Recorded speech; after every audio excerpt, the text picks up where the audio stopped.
Okay. Hopefully my camera doesn't fall over while we plant. It's a little shaky up there. So let's start.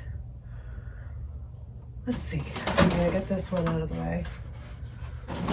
Let's start here. Okay.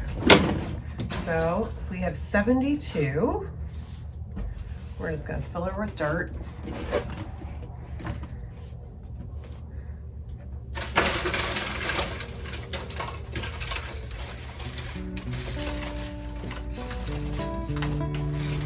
Or I should say it's potting soil. So there is something about today where I'm getting my hands in the dirt. It's warm. I know it's gonna get cold again, but right now it's warm. And I just like coming out here. It's like a little piece of sanctuary out here. I just really appreciate my space.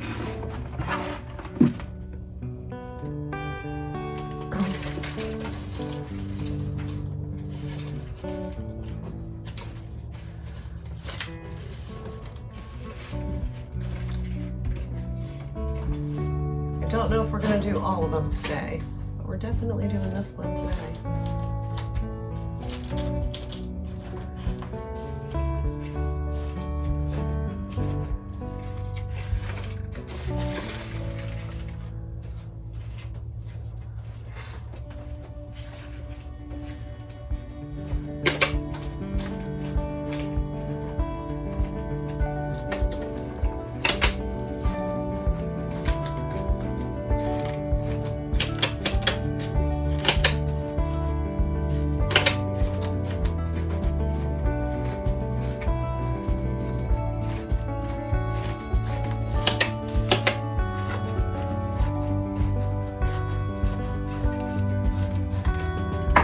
I like growing different things each year, or at least not like totally different, but just trying new things. And it's kind of a labor of love.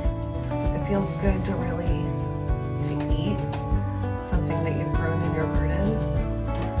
And we do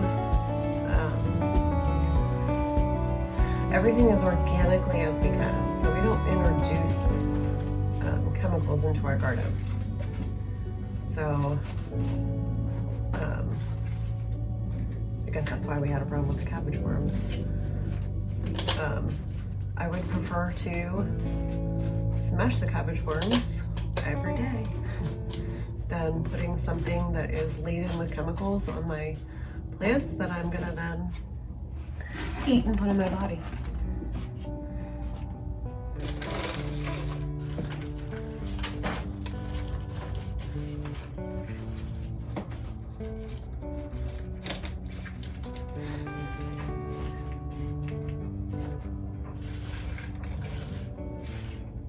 If there is something you think I should try, let me know. I'm very open to trying new things. It brings me, my garden brings me a lot of peace and a lot of joy. I spend a lot of time outside in general. It's just a nice way to connect.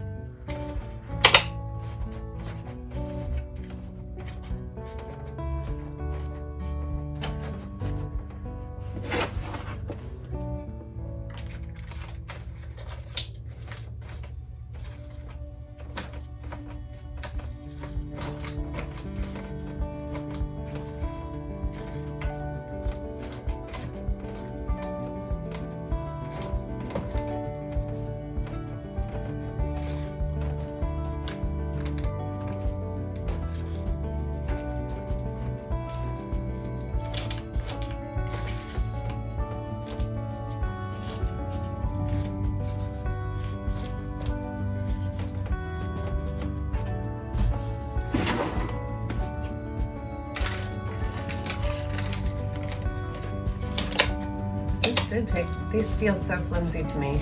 All right, I know I said it earlier, but if you don't have a more sturdy, reusable option. I don't think I'm going to be able to reuse these small ones.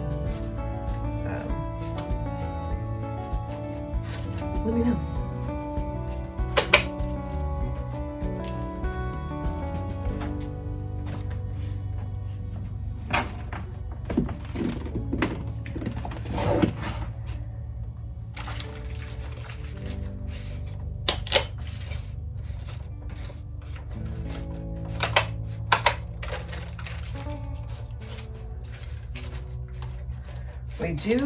We do compost too.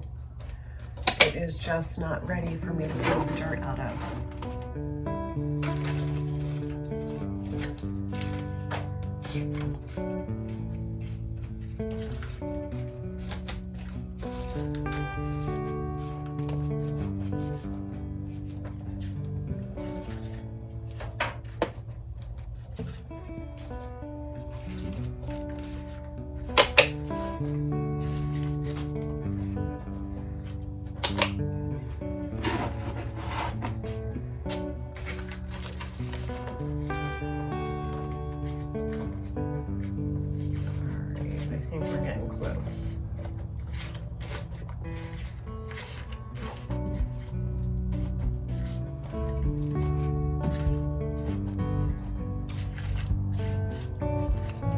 There's all sorts of squirrels and bunnies running around outside of the greenhouse. They're enjoying their warm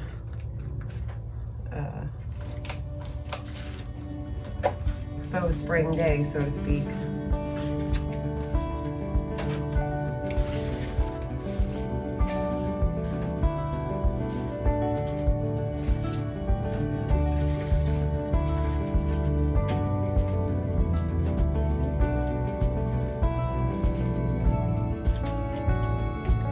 My dirt is already wet, so I like to actually water my soil before I put seeds in it. I think it just helps with the germination. But these come in trays, so I'll fill the bottom with water too, so that they can pull water up as they need it. I don't have water in my greenhouse, so I have jugs of water in here to be able to water.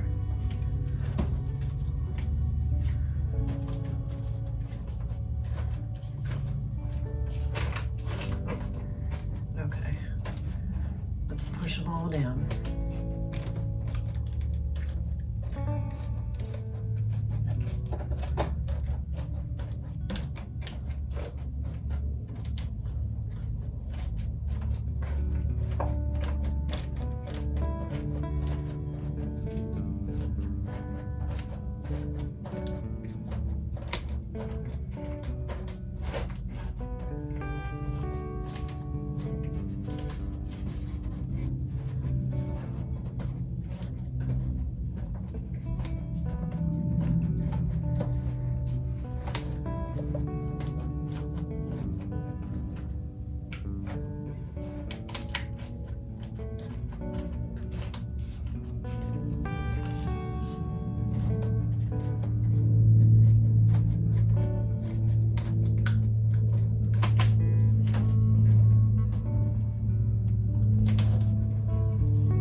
I think that's looking pretty good. I've got one hole. I use a little bit more.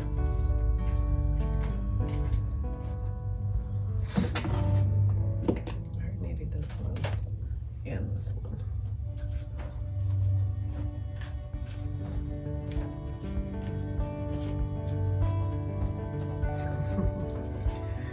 All right, let me show you what she looks like, and then we'll start putting in some seeds.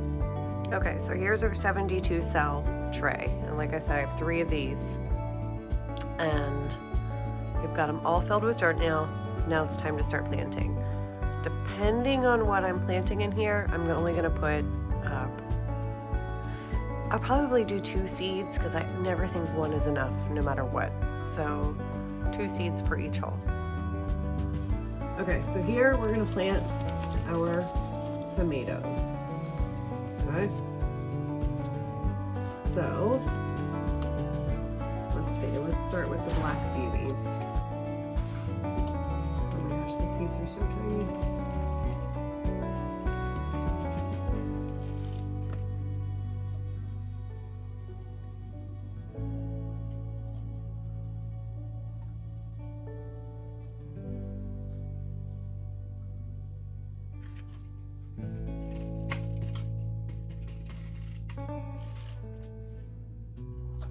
It's like, can you see how tiny these are? My dirty hand.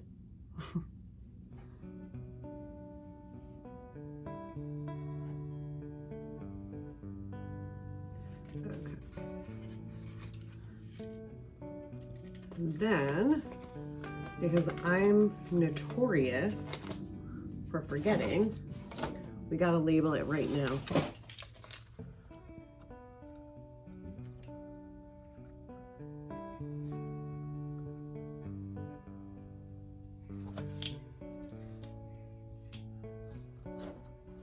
All right.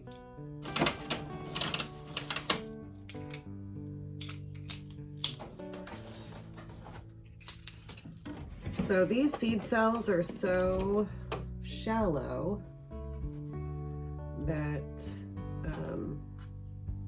I probably, well, I'm sure I will try to separate them, but I probably won't be able to.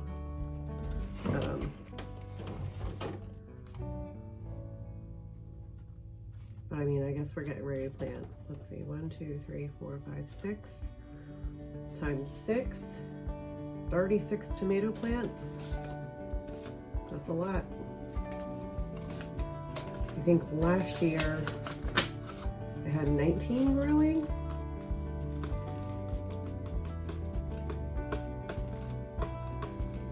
All right, these are true beefsteaks.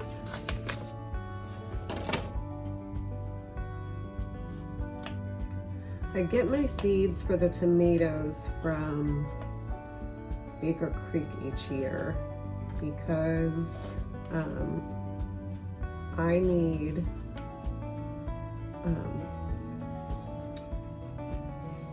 oh, no, I'm at a loss. I need the tomatoes that vine instead of bush.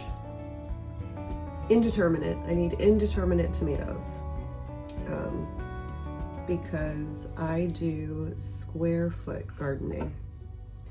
So because I have 1 tomato plant per square foot, I need to be able to trellis them up instead of them bushing out. Okay, this was beefsteak.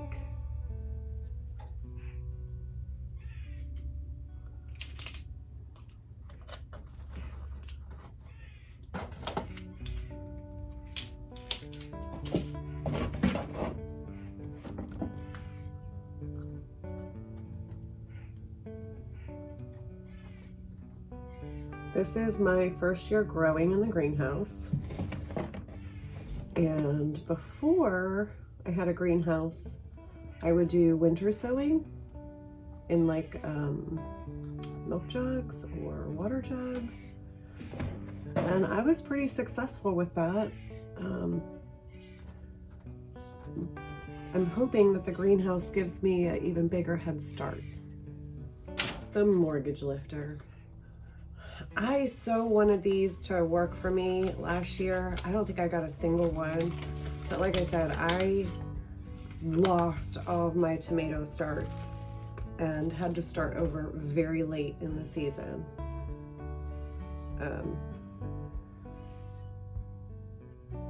So now I guess I'm starting really early, but hopefully I won't lose anything, which is always a risk. The earlier you start.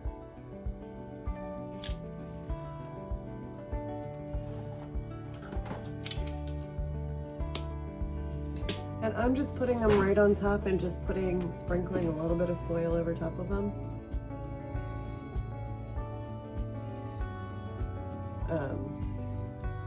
With my tomatoes, I don't care if they come in all at once. Well, maybe I do this year. I don't know. Maybe I'll leave space in this bin so that I can stagger them, and then I can get tomatoes into the fall. Maybe that's what I'll do. I think I'll do that. All right, what's up next? Amish paste. So I bought this one because they say that it is really good for saucing. I think it has a lot of flesh. I don't know, but the description appealed to me, so I thought I'd give it a try.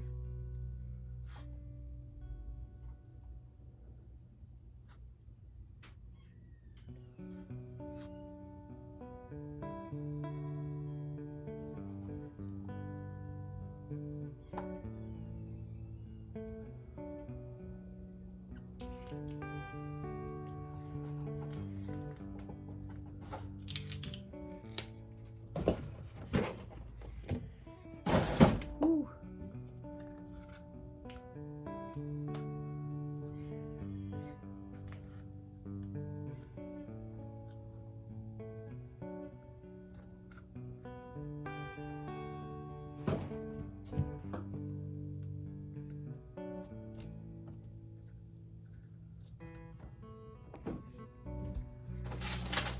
Right, now we have the pineapple.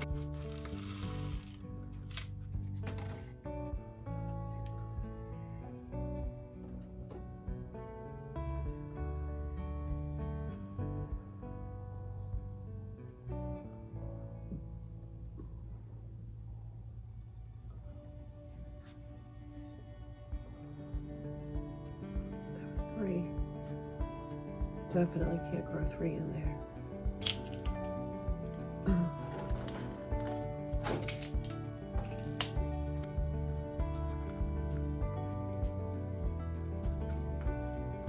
My son went on a walk and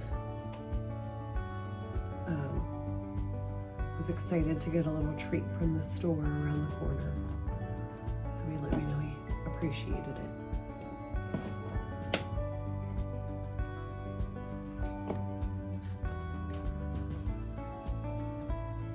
All right, here's Cherokee Purple.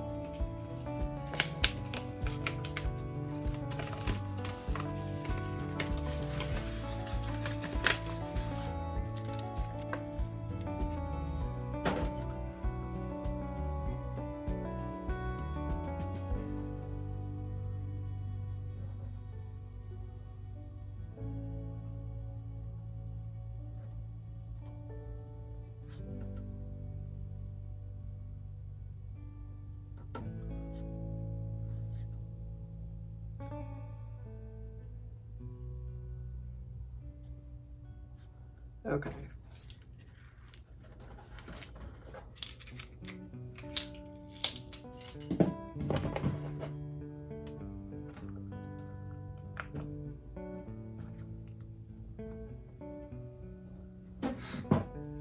Okay.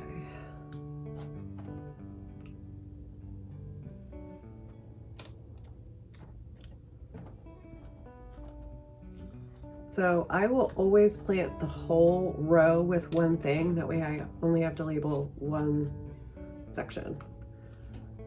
It's easier on my brain, and even though I do it this way, I almost 100% forget what I've done. I've heard, oh my gosh, these seeds are so tiny. I mean, like, let's see. I'm afraid if I tip my hand, but like, there's one. Okay.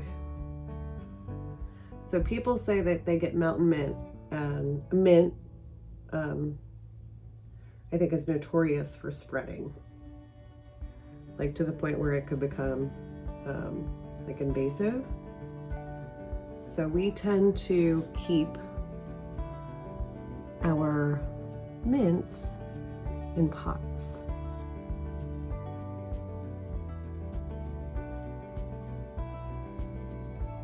I know I'm planting way too many, but I can't see what I've done. So here's where I had a whole plan and I'm going just incredibly off script. Oh, we have mullein, and this says it's frost hardy too. Oh my God, these seeds are super tiny too. They look, I mean, they're like smaller than poppy seeds.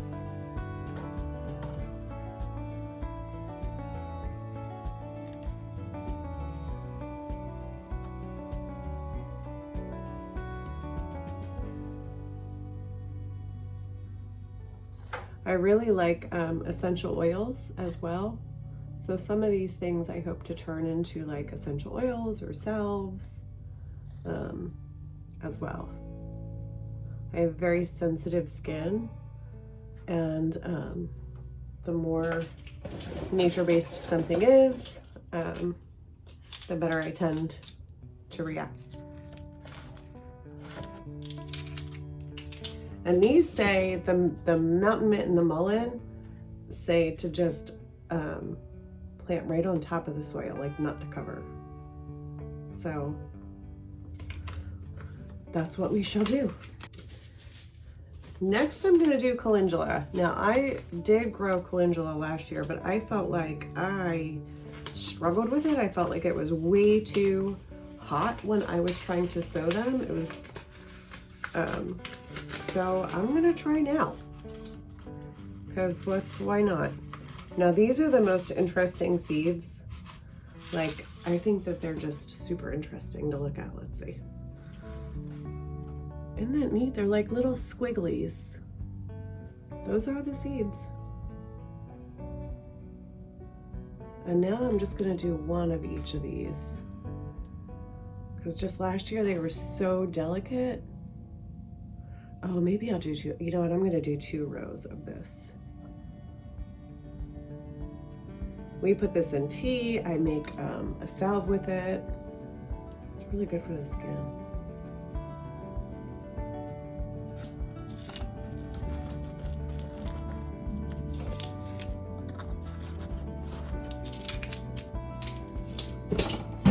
Let's cover those up.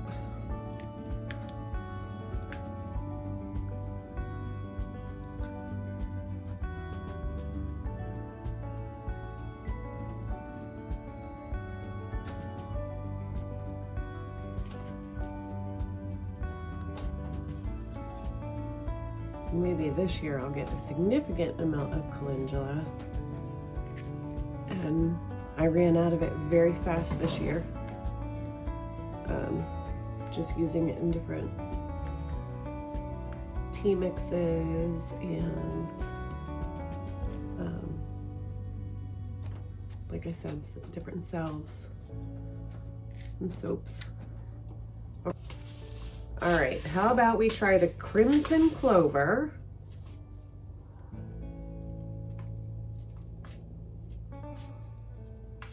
Okay, let's try this one.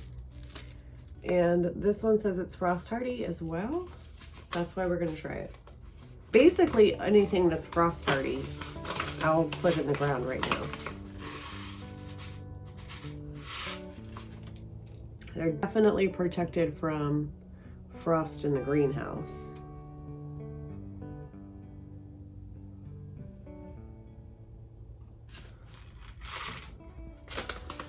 My other thought was, if the temperatures are really threatening, what I can do is build like a secondary greenhouse on top of the so it's kind of a greenhouse in a greenhouse.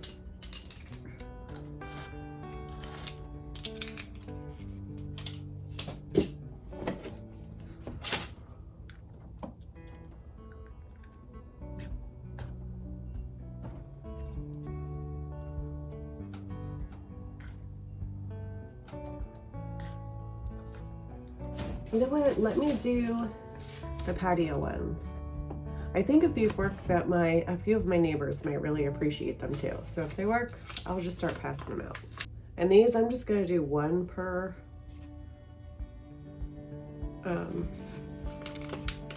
cell.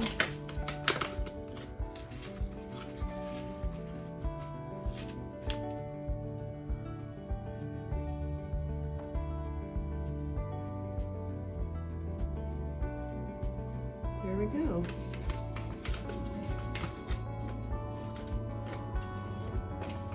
All right, these are orange hats. All right, we have our first tray. All right, I'll be back tomorrow to plant more trays.